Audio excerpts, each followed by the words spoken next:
Russia and China watered down a G20 finance leaders' statement in geopolitical risks. The global economy as a contentious meeting in endedon Friday, deleting a reference to current tensions as financial markets fretted over the prospect of war in Ukraine.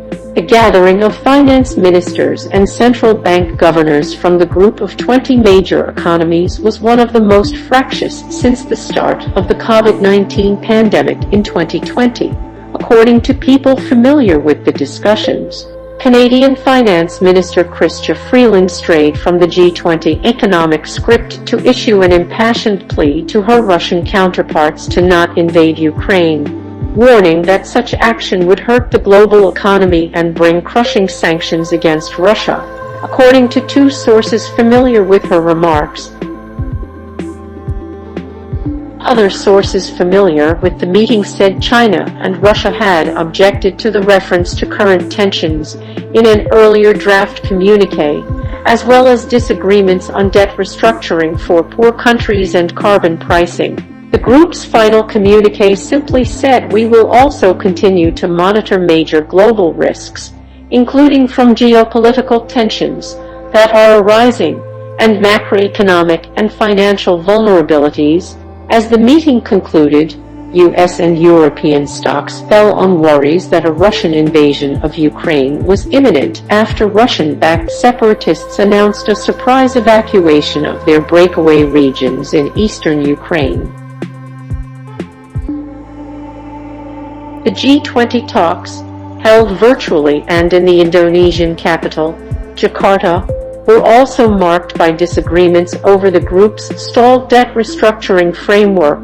The final communiqué failed to endorse International Monetary Fund and World Bank proposals for an immediate debt service suspension for poor countries that seek restructurings and an expansion to include some middle-income countries.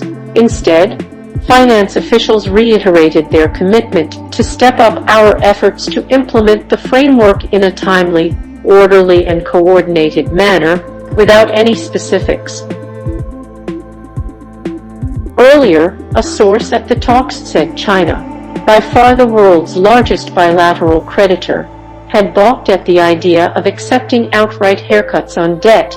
World Bank President David Malpass said at the Munich Security Conference after the finance meeting that he was concerned the G20 is not identifying the steps forward to deal with a massive and growing debt overhang in developing countries. The G20 discussions on debt were really disappointing, said Eric Lecomte, executive director of the Jubilee USA Network, a faith-based organization campaigning for debt relief for poor countries. He said China was resisting steps to strengthen the bankruptcy-like G20 debt framework so that they can cut deals on the side with debtor countries. Indonesia's finance minister, Sri Mulyani Indrawati, said other sticking points involved the reticence of some countries to endorse carbon pricing as a tool to tackle climate change and how to help low-income countries such as Chad. On other subjects, the final draft of the G20 text pledged to use all available policy tools to address the impacts of the pandemic, while warning that future policy space was likely to be narrower and uneven. The diverging pace of recovery from the pandemic is complicating the policy path for central banks. Expected steady interest rate hikes by the Federal Reserve have drawn attention to the potential fallout for emerging markets. While cases of the Omicron variant of COVID-19 are receding in many wealthy countries, they are still rising in many developing nations, including host country Indonesia. The G20 text also pledged to ensure that a landmark deal last year setting a global minimum level of corporate tax could be put into force in 2023.